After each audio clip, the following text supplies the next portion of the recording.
Welcome back to the Pathfinders podcast. I'm your host, Pete Schramm, and you know what we're talking about on this show, career maps and personal board of advisors. We bring on amazing guests with remarkable stories, and we talk about those two things with them. Reminder that the career map gets broken down into 5 different dimensions. We talk about the jobs that people held, the skills, accomplishments, education, and some of the fun stuff before, during, after where they are, the past, present, and future. And then we couple that plan with some of the folks that helped guide them along the way, the personal board of advisors, those multiple mentors and folks that help them on this professional journey. This will be posted on LinkedIn along with the other podcast platforms, Apple, Spotify, YouTube. So please comment along the way. Our guest today is going to share his favorite quote throughout the episode, and you'll hear a couple of isms that he's coined along the way. Excited for Brian to share a little bit more. So Brian Fishel is a seasoned executive with deep experience serving as a strategic human resources business partner, thought leader, and advisor to CEOs, C-suite executives, high posts, that's high potentials, along their career in a bunch of different industries. He's worked at Key Bank, B of A, Coca-Cola, Pizza Hut, and a couple of other ones. We'll hear about them.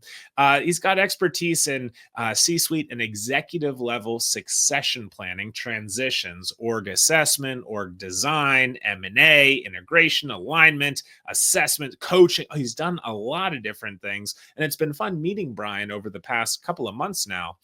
Proven track record of doing what he's going to say and then knocking it out of the park.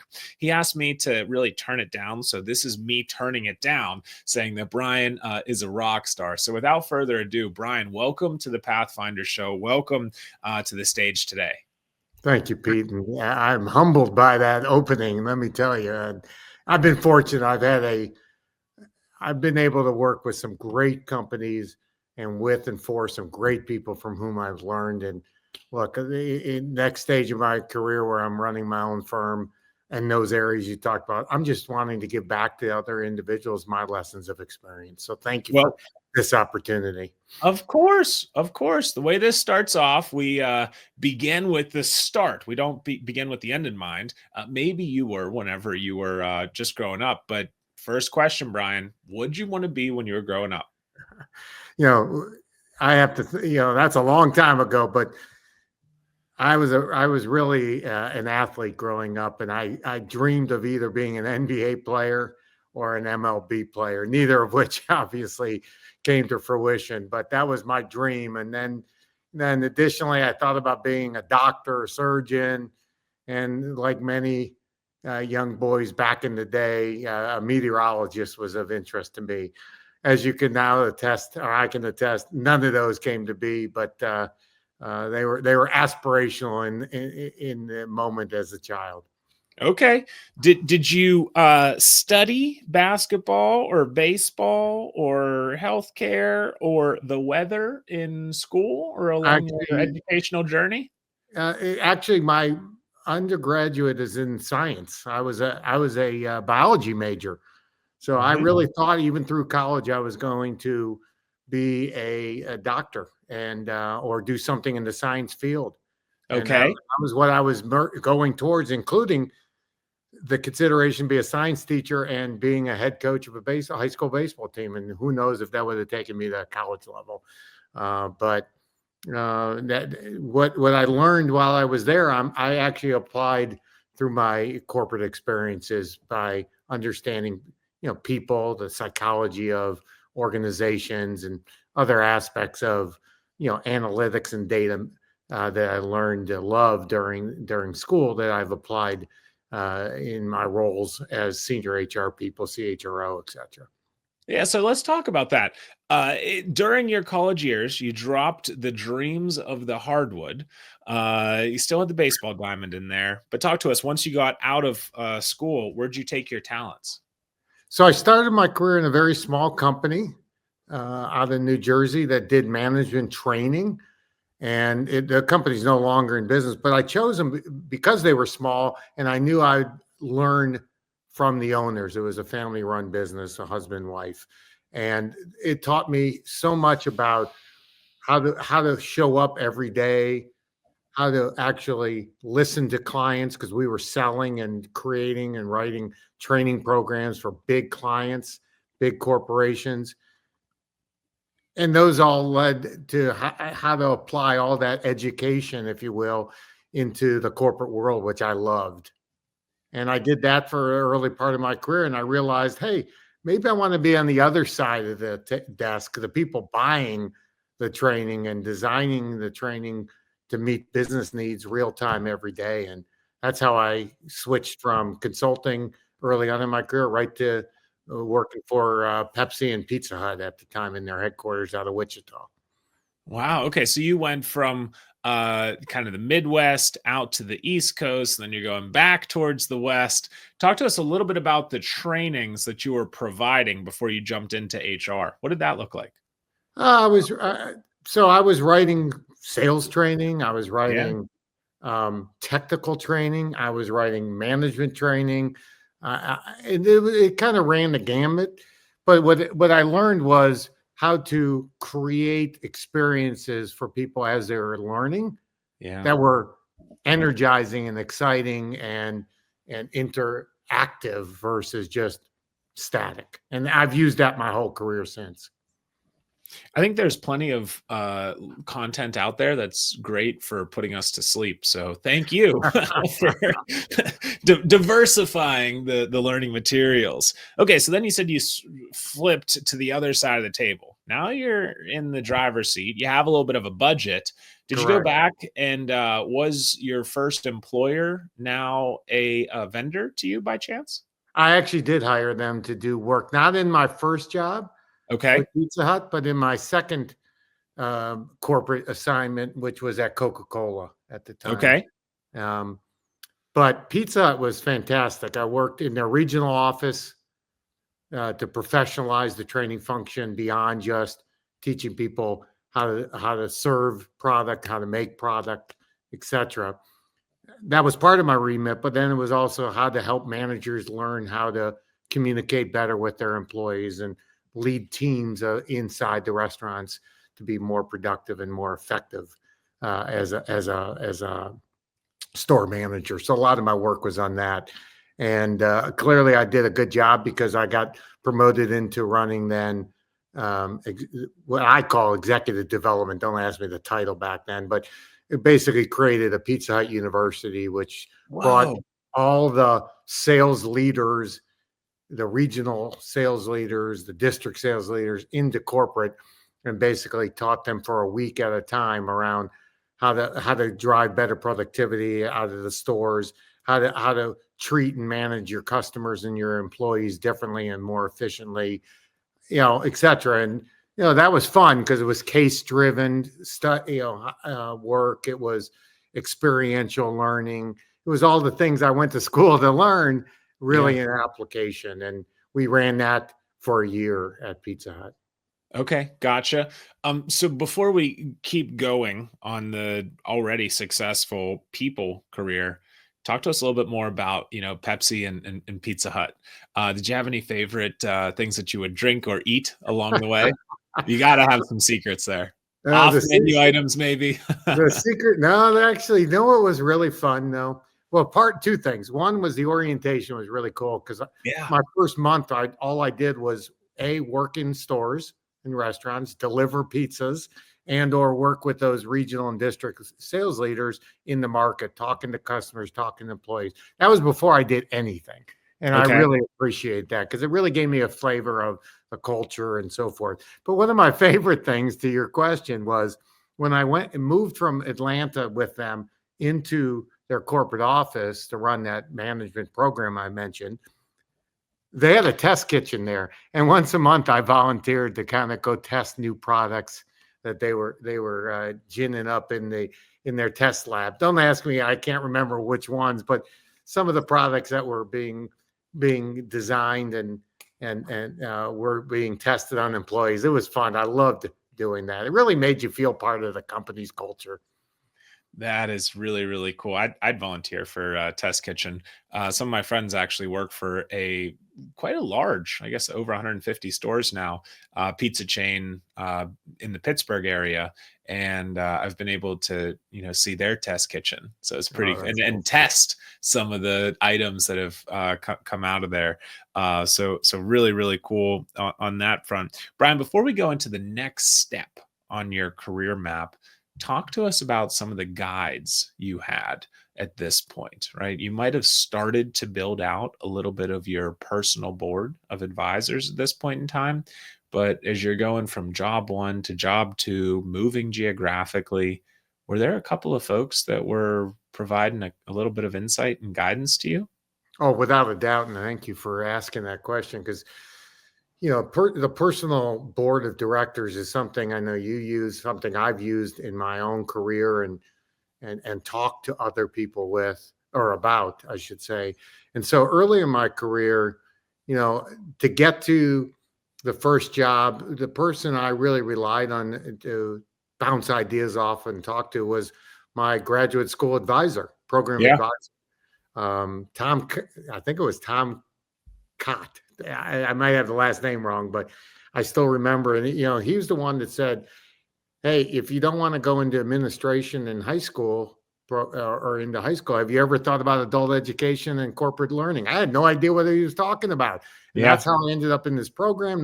He then provided me some guidance for picking that first company, that small little mom and pop owned and run training company, which was fantastic. And then when I moved to the second job, I really moved on my own. I didn't have any person I relied on. But once I was there, as you can imagine, I made some faux pas. And so the people that taught me, corporate culture and etiquette at scale were people like my first boss there, Laura Hayden. Again, I don't know how these names just pop in, but it tells you how memorable these people were and how impactful they were to me. Her guidance was how to deal with corporate politics, how to have the etiquette and the without losing your edge. Phenomenal person, and I relied on her for my entire time there. And then when I went to corporate, she was in the field. When I went to corporate, I relied on the gentleman named Jack Landers, who I still talk to this day, who really taught me how to navigate and operate in the corporate office world. And he was invaluable to my experience and success there. And, he was both a guide, but he was also a sounding board I trusted. Yeah. And each of these different individuals, whether it was the guidance counselor or it was Tom or it was Laura or it was Jack, how did you reach out to them and initially build that relationship? Or did they just come to you, knock on your door and say, hey, Brian, please let me help you? Well, in the case of my boss, Laura, I think it was a combination when she and I had a good rapport through the interview process, and we had the trust already built. Yep. But the initial few faux pas I did, she came to me and knocked on the door and said, hey, let me give you some counsel and advice. And it was incredibly helpful and, eye-opening. I was all of 24 years old maybe, and I was leading a team of 12 people at the time.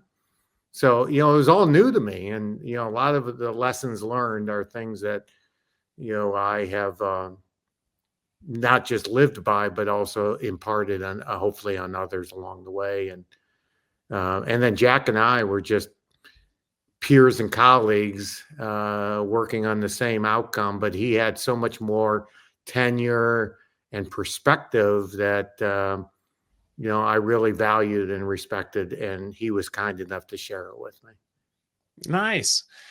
So you shared an interesting piece there about learning from some of the past opportunities. And it was important that you built that trust, rapport, respect, psychological safety so that whenever somebody come in and said, hey, can I give you a little bit of feedback? Or maybe they didn't ask, they just said, here's some feedback, get ready for it. I think that's an important piece that we don't always take time to do in these mentoring conversations and mentoring relationships, even with your grad advisor, right?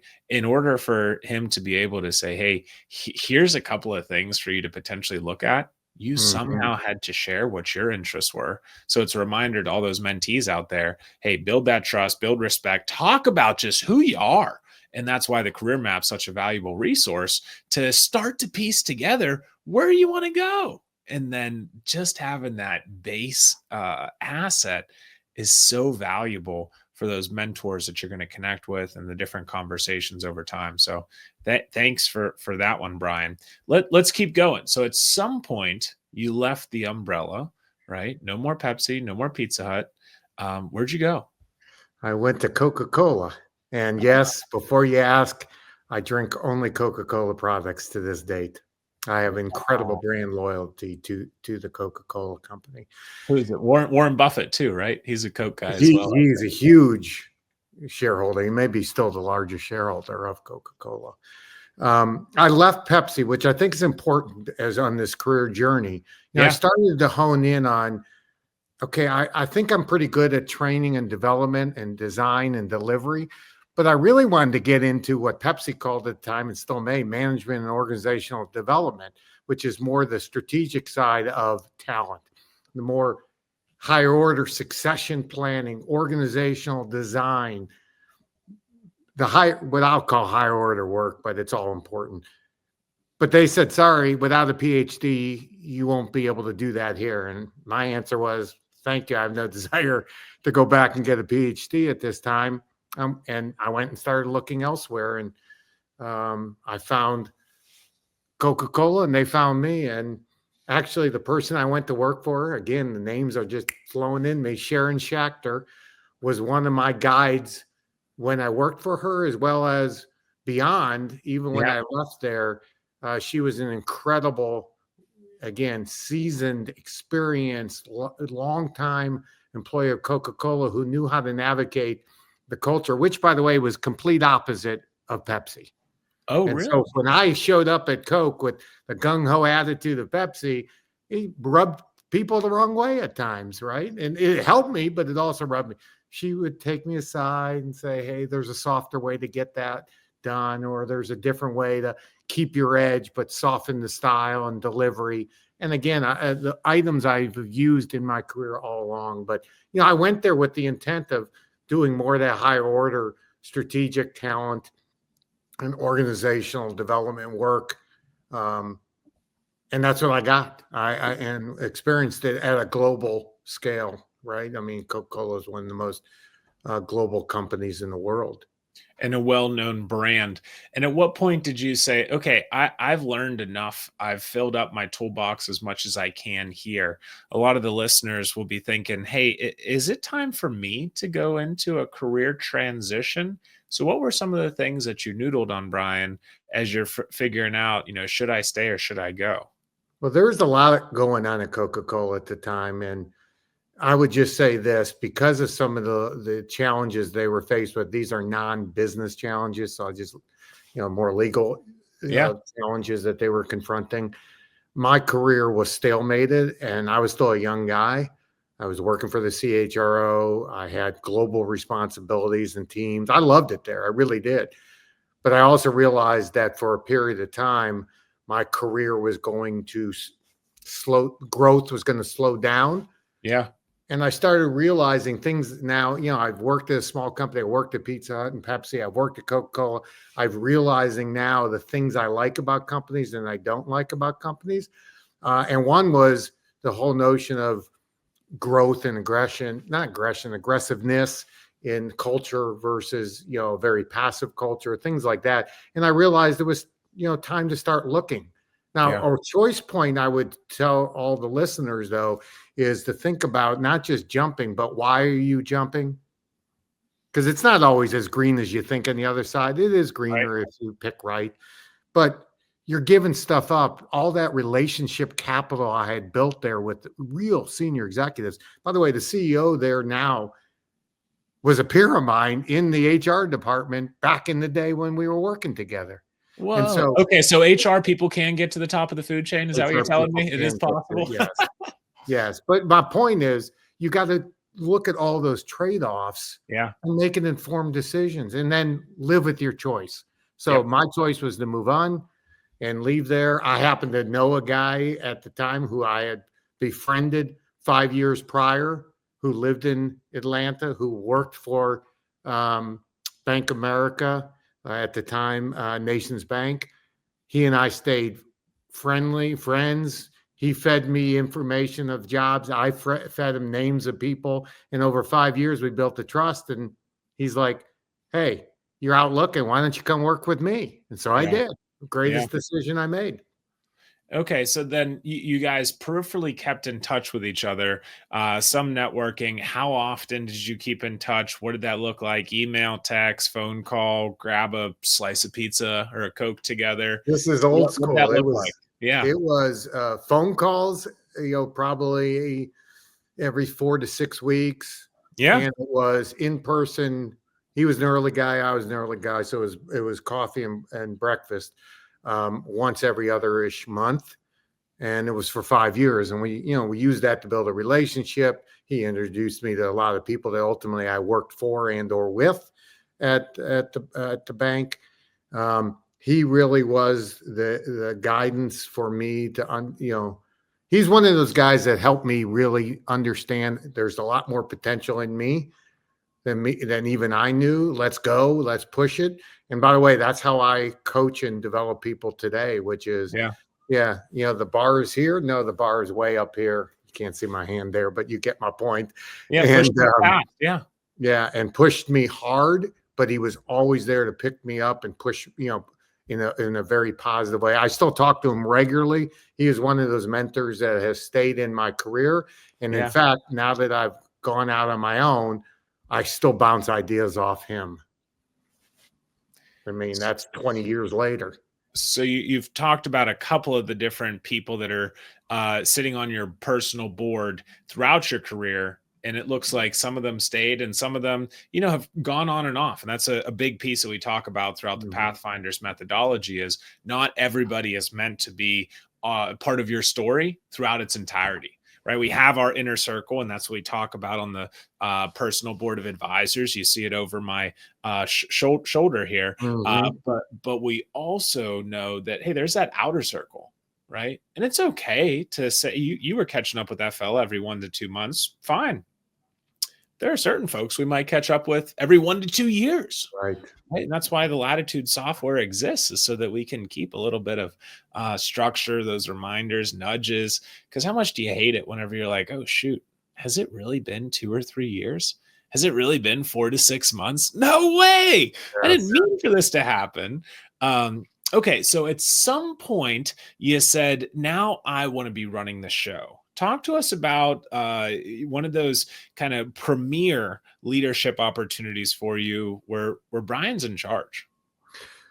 Well, I will tell you that happened at Bank of America. So I got this guy, Jim Shanley, gave me big responsibility early on, which, by the way, is something, I think the highest potential people deserve that opportunity to learn through that stretch assignments.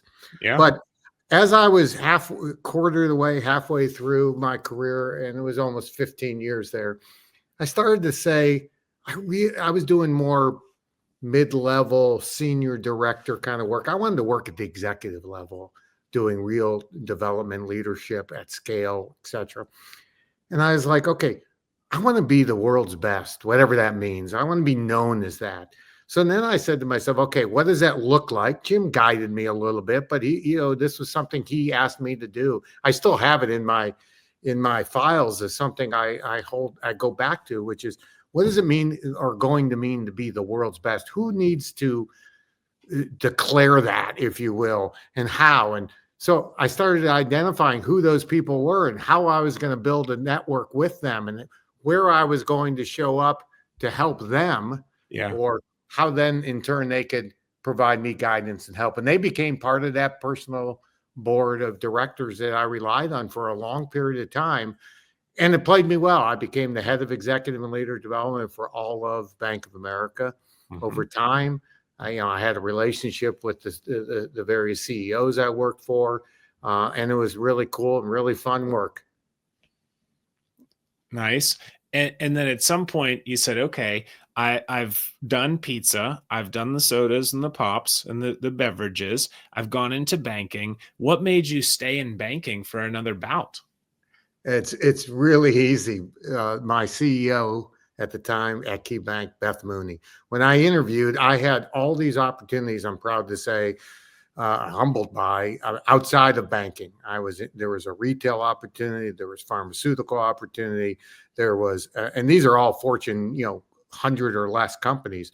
There was healthcare, and I went and met with her, and she's like, "I hear you're looking at other opportunities." Yeah, and I walked through, and she goes, "Why don't you want to be a banker?" And I said to myself, "That is a fabulous question to ask me."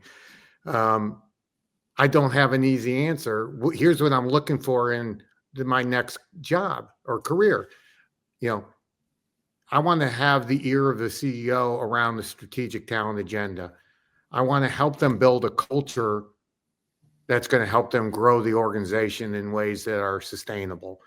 She's like, "Well, come work here then, because that's exactly the agenda I need you to help with." Whoa. And I did. And she was true to her word, and I learned so much from her. She took immense risks on me later, as promoted me to be Chief Human Resources Officer for her, but then also help her and the company end-to-end manage the succession from her to the current CEO, Chris Gorman. Wow. Congratulations, Brian. Before we get into a little bit of what you're doing now, talk to us a little bit about, some of what we chatted about in our previous conversations, you and I. The value that you see whenever an organization can roll out and implement this methodology of personal board of advisors and a career map, right? Whenever we're sharing that and we're giving that to our people, at our company, where do you see the value to the organization with that kind of a paradigm in place? No, I appreciate it. I know that's where we kind of started our conversation. I've used this whole notion of personal branding, networking, boards of directors, and mentorship, since I've been, I'd say at Bank of America, but really formalized it at my time in Key Bank. And where I see it adding value is at all levels, but for slightly differently though. So teaching the junior early career individuals, the importance of learning from others, asking others to give you advice. Doesn't mean you have to use it all, but demonstrate real interest and curiosity and ask why, and start building your own theory of the case as more of a junior early on career. When you get to being a manager or aspiring to be a manager, go learn from people who have experienced that in the past, the positives and negatives.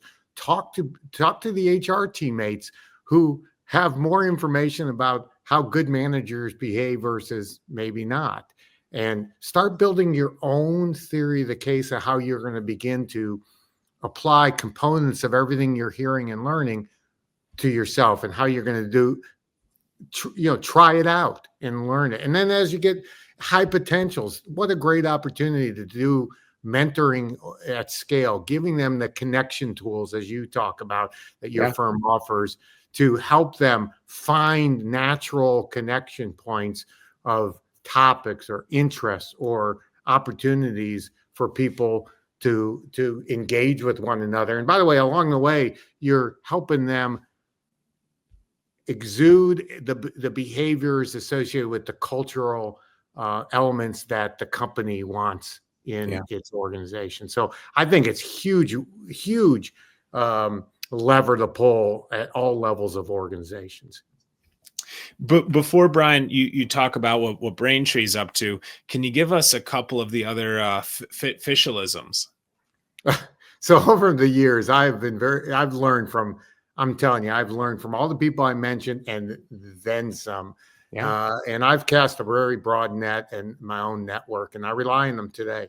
But along the way, I've learned a few, as you call them, Fishelisms. I call them Fishelisms, and I share these with people that work for me or work with me, because the more transparent you could be about how you like to work, the more transparent those people are going to be and how they want to work. And next thing you know, you're figuring out how to work really well and efficient together. Wild concept, right? I'm straight with you. You're straight with me. It's just, okay.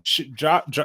So here's a couple. So you could stop me at any time. So number one, I've learned speed is critical to success, but speeding can be dangerous. Don't be reckless in moving quickly.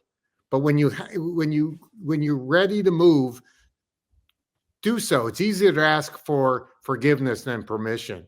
Be careful, obviously. Don't risk the company, but speed is critical to success and to going getting to the market. It's an item that the business leaders all care about.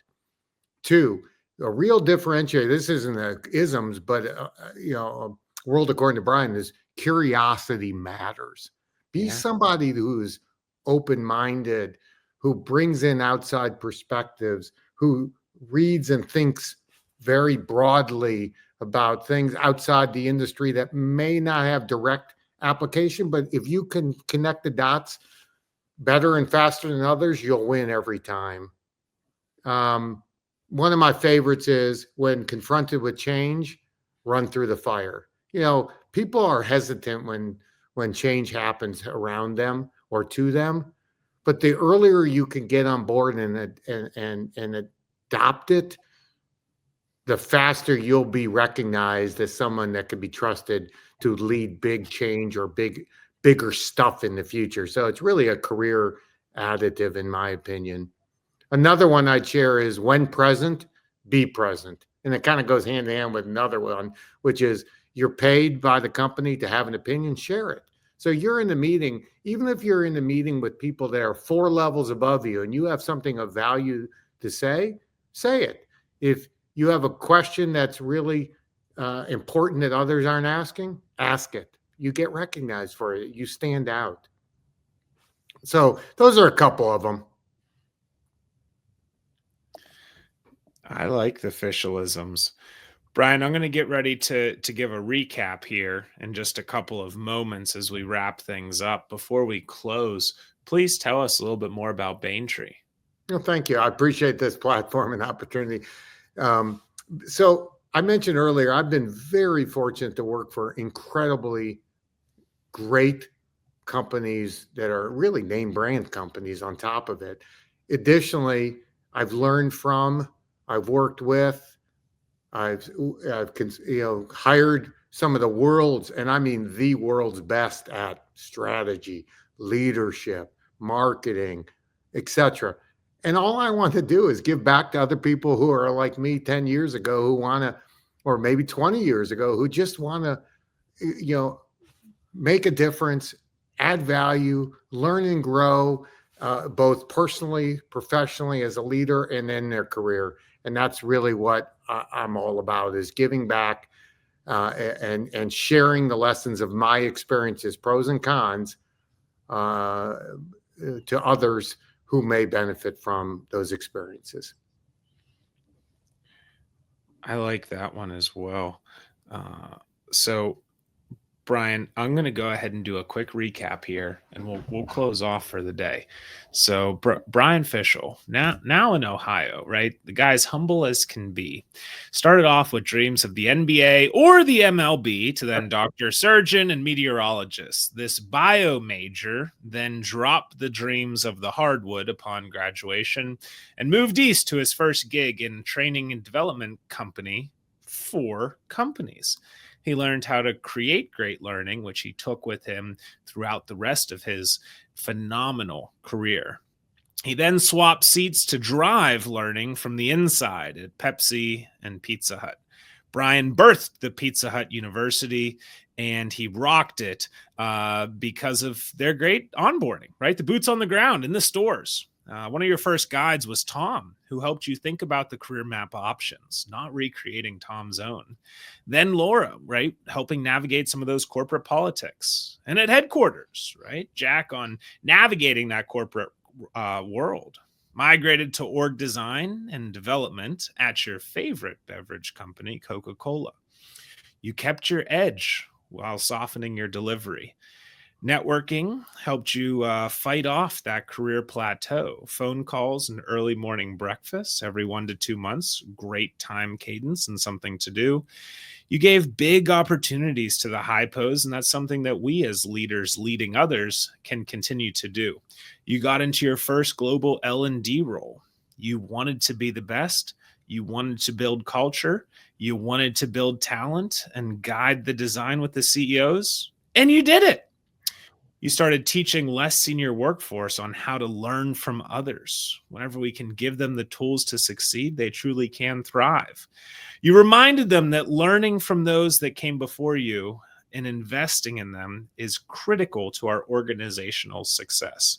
Just a couple of the Fischelisms: that speed is critical to success, but speeding can be dangerous. Bring curiosity to your job, and when confronted with change, run through the fire. That's my favorite one.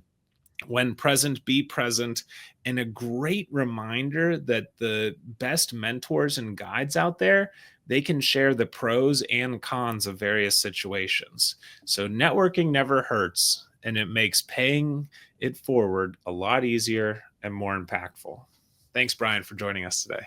Thank you very much. My pleasure.